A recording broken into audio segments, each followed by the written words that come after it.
JB here. Hope everyone's doing outstanding. Friday, August 29th, 3:36. This Friday afternoon, talk really quick about the market. Some names I'm looking at go from there. S&P in the red, down about 0.7%. It's been in chop mode since 11 o'clock. No big catalyst, right? You would take a look at you would think PCE data, and maybe that is, I don't know, but PCE data was somewhat pretty much flat. Um, End of week, end of month shenanigans. We have the end of August heading into September. Is it some of that? Who knows? At some point, you have to think there was be a little pull. We got some here today.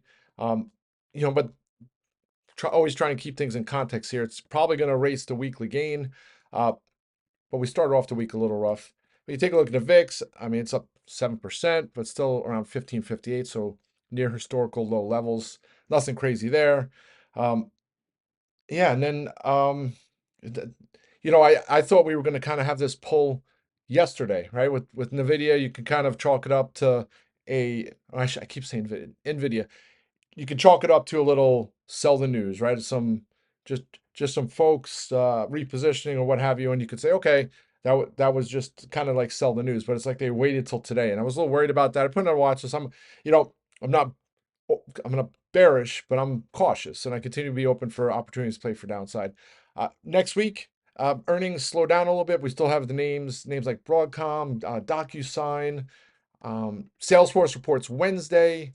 Lulu reports Thursday as well. So Thursday after close is the big one. Broadcom, Lulu, DocuSign. Trying to think of some of the other names.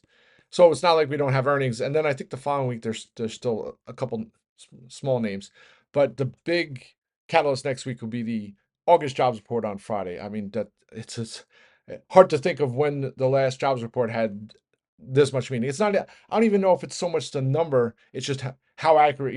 How it matches up with estimates, and is it going to continue a trend? Is it going to be negative? Right. I think that would probably be the worst outcome. So is right now the market pricing in some kind of volatility into next week?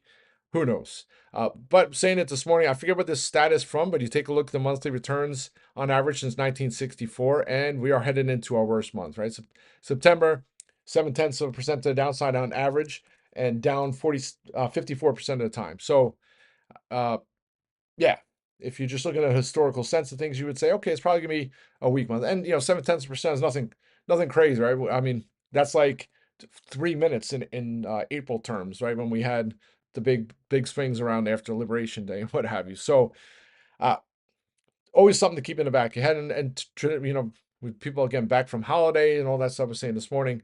So I'm not saying I'm putting my bear suit on or I don't have bull horns on. I just think there might be a little more consolidation, some chopping, like I've been hoping for. The small caps with hopefully some continuation start next month, and even if the small Dow and Nasdaq just top around.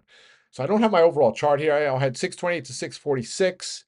Looks like we're going to close here somewhere around 644. So I let's see here. I was looking, so when we start to break down in the morning around 10:30 or so, then you start looking at supports, right? And 642, I think it was 642 75. Oh no, it was maybe 642.50 and 641.75. That was Monday and Tuesday's lows. So those are kind of like areas I was watching. If we do break those, I would have got some oh crap puts. But thankfully, markets held, and I'm unfortunately it's been chopping around since we hit those lows at 11 o'clock. But maybe we took some greed out of the market, hit a little bit of reset button, things can head higher. All right. So now just quick on individual names. So, I had on the watch list, like I was waiting for a break, maybe 638 or so on the SPY before I went and got some puts well, actually I said 643. I think I said 643. But then you start looking, and I was watching Nvidia was selling AMD, and I'm like, there's gonna be some sympathy moves in some of these other names. So Broadcom, I actually was watching Broadcom yesterday, almost pulled the trigger on some 295s. Thankfully, I didn't. Got another opportunity today, and they paid off. You know, once it broke, I think it was 303 when I got to 295s, and it broke 300, locked some out, locked some more out for 100%, a couple 100%, and then once it broke 295, I took the last bit off. Well, not the last bit. I left a few runners, but I took some more off. And then I put it. Sometimes I try and update support resistance in areas that I'm looking at because well, I'm two reasons, right? The first time, sometimes it's hard to post that stuff because especially on a weekly option expiration day, the day the option expires, it's tough to kind of get exact science, right? It's not an exact science trying to trade a weekly option with a couple hours to expiration, but having some kind of like guidelines help maybe prevent you from watching a profitable position go into the red. So that's what I was trying to do with the last my puts when it was trading around 295. I looked at the chart similarly. 291 and change was Monday's low, I think, on Broadcom. I thought, okay, has a chance to retest that possibly, especially if the SPY starts to break towards those levels. I put that there. Like if it breaks back above 296, I'll close them out. If it doesn't, I think 291 and change comes. Sure enough, it found some footing. Once it started to bounce, I locked the rest out for like close to 500%. So thankfully, end the week on a good note. And then, I was looking for other names. I was like, oh, AMD. I almost had my eyes on Ulta, which I had on to watch this morning.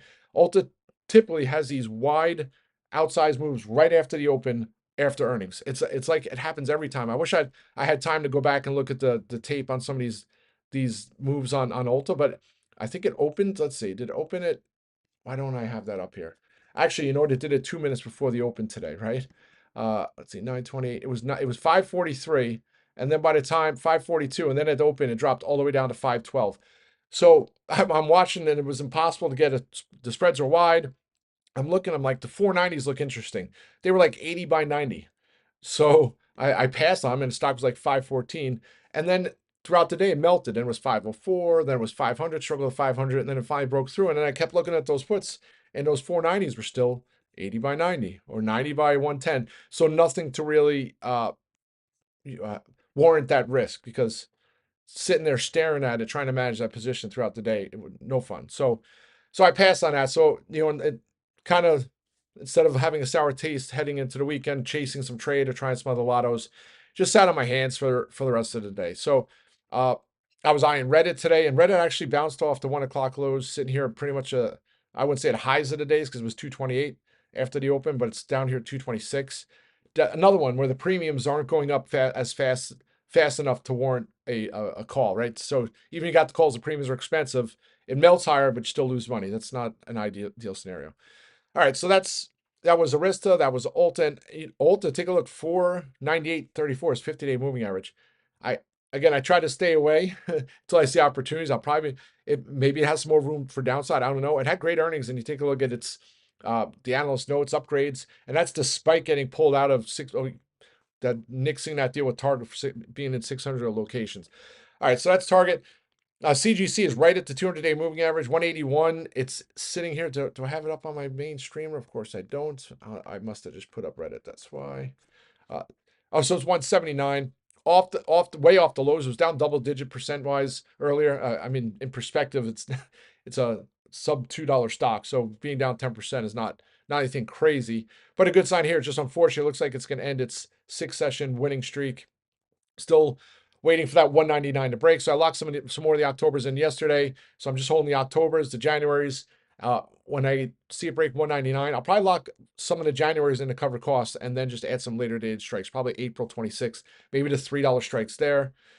And then IIPR, which just went red to green all the way down to 55.60. Again, not the most liquid name, but I think maybe next week, Monday, Tuesday's today, 57.50 breaks, off to the races. SERV Robotics, disappointing. I mean, it looked like it was going to have a decent open. Small caps actually fought their way into the green. After the open, it was all the way at 1180, and boom, 9:30 it's 1180, 10:45 it's 1062. So you can just tell there's so many folks in here on both sides, but I think there's still some folks in here trying to fear selling, right? To instill hit stops, create panic, what have you. Hopefully it creates opportunity. I'm not going to add anything more until this breaks back over 12. Still holding the last of my October strikes. Still have some September calls there. And then just some other names of note. I mean, Google, disappointed. I remember looking at the earnings, and I was eyeing, did I trade the lotto, spec lotto calls on Google? I forget. Maybe I flipped them. Because you look at it was like everybody was talking about Google like it's going to be taken away from the Mag 7 names, right? It doesn't deserve its place anymore. AI is going to be supplant them, all the competition in the space. Having a search engine is going to be irrelevant. And then meanwhile, was anything but the case when they reported earnings, and the stock kind of it gapped, but then it sold that gap. And it's like hindsight, of course, I should have added some later date strikes. But if you look at the chart this week, it's up 4 of the 5 sessions, hitting all-time highs today, and like trading on a different market. So I don't know if that means continuation next week. Just disappointing. There's no follow through on Reddit. That's just what drives me nuts. So I'm not saying I'm getting calls on Google. Last but not least here is pool, and actually just bounced off the 310 handle, down every single day this week. Uh, the good thing is it was 324 and it's at 310. So over the course of the 5 days, it's given up $14. So was that you know, $2.80 a day?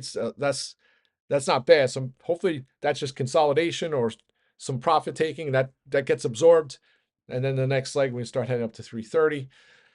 And I think that's it. Don't forget, Monday markets are closed for Labor Day. Yeah, so holiday shortened week, and then the data starts pouring in again. It's like I feel like we just had CPI data. I think that's the following week. I have to go see what that date is. Probably September 10th or somewhere in there. All right, folks. Have a great weekend. I'll be back. Rock and roll.